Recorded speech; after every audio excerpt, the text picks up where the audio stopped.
հարցս հայ-թուրքական հարաբերություններին է վերաբերում։ Դրա մեջ մի քիչ անձնական, մի քիչ 18+8 գծիկ կրկոտ երանգ կա, կփորձեմ հնարավորինս կոռեկտ ձևակերպել։ Բանը, դե կրկոտը տրենդի մեջ է, ոչինչ։ Ձեր աջակիցները ասում են, որ ես իրավունք չունեմ, ինչ որ գնացի նախորդ նիստից հետո ես գնացի Ստամբուլ, Թուրքիա, մեր պապերի երկիր, ասի տեսնեմ ինչ կա, մյուս կողմից մասից նայեմ, գամ։ Գնացի եկա, ինձ քննադատում են, ասում են դու ինչ ես գնացել Ստամբուլ, եկել ես մեր վարչապետին էլ հարց չտաս։ Ինչու, որովհետև ես այնտեղ նավի վրա փորձել եմ ժամանակ անցկացնել, այդտեղ շոու ծրագիր էր, մի մեր կապարոյի բավականին կրկոտ էր պարոն գիտեր, ձեր ելույթներին չի հասնի, բայց դե մոտեցավ այդ ռետոր որպես ռետոր։ Եկավ, parեց, ես էլ գումար տվեցի, գնաց։ Հիմա ձեր աջակիցները ընդ որում մարդիկ, որոնք որ ըստ տեղեկությունների ասում են մարմնավաճառությամբ են զբաղվել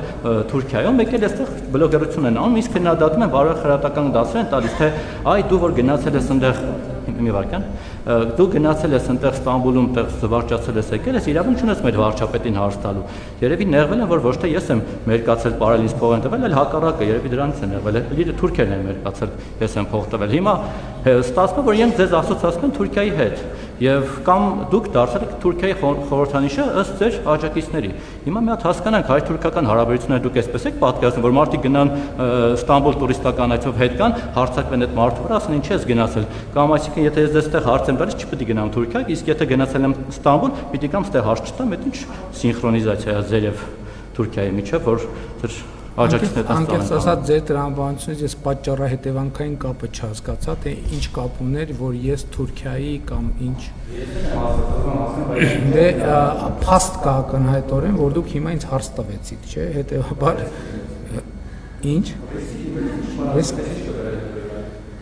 ինչ որ եւ եթե ամեն շաբաթ ռիսկի եք դիմում, ուրեմն ռիսկ չկա։ Այսինքն ռիսկի դիմում են այն ժամանակ, երբ որ տենց մի անգամ, այսինքն հիմա դուք եք ասեք ամեն շաբաթ ձեր ռիսկով գալիս եք ստեղ, հա, եկեք մի քիչ։ Ես չեմ կիսում նման տեսակետները, մանավանդ ոչ միայն ձեր դեպքով, այլ հազարավոր քաղաքացիներ գնում են Թուրքիա տուրիստական այցերով եւ Թուրքիայից էլ գալիս են միջալուց Հայաստան։ Մենք պատրաստվում ենք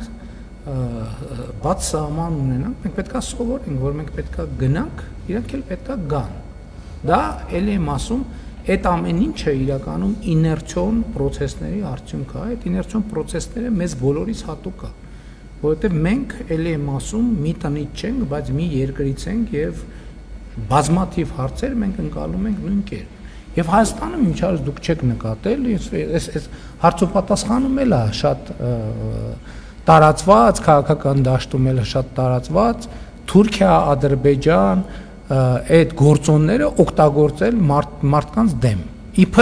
Իբր որ ինչ որ մի բան ուզում են նեգատիվացնել, այ գնացել է ինչ որ մեկը Թուրքիա, այ ինչ որ մեկը, չգիտեմ, բան թուրքական անձեռոցիկա օգտագործում եւ այլն եւ դա եթե մենակ մերոնց մեջ լներ խնդիրը, ես շատ արագ այդ խնդիրը կլուզում։ Խնդիրը դա համընդհանուր է, չեք նկատել այդ երևույթը։ Դուք էլ չեք ասում, դուք էլ ձեր հարցի մեջ էլի այդ փորձեցիք կապ չուներ չնայած, բայց էլի փորձեցիք բերել, ասել, որ ես դարձել եմ Թուրքիայի, ինչ կապ ուներ դա, ձեր ասածից ոչ մի, բայց իրանց տրամաբանություն ձեր պատմածով նույնիսկ որևէ ես աղերս չտեսա, թե ընդհակառակը։ Ես նկատի ունեմ, դա մեր մոտ մենթալիտետ է, որ ինչ որ մեկի դեմ բան ես ասում, խոսում, զգում ես, որ փաստարկ չունես, ոնց խոցել դիմացինին։ Իհարկե, եթե այլ փաստարկ չկա, Թուրքիան եւ Ադրբեջանը տեղում են։ Ես դեռ հələ խաղաղության օրակարգը չկար, ես այն ժամանակ մատենադարանում էր ոնց որ 2000 կարող է նույնիսկ 22 կամ 21 թիվներ, ասի պետք չի թուրք ասել մտածելով, որ բան վիրավորում ես, որովհետև ասենք այդ նույնն է, որ ինչ որ մեկը մեկին ասի 1000 ներողություն, ուրիշ ազգի ներկայացուցիչ անունը տալով բան անի։ Դա վատ արտապետական մտածողություն է եւ դա ֆորպոստային մտածողություն է ներդրված Հայաստանի Հանրապետությունում։ Իհարկե եմ ասում, դա օբյեկտիվ պատմական հիմքեր ունի,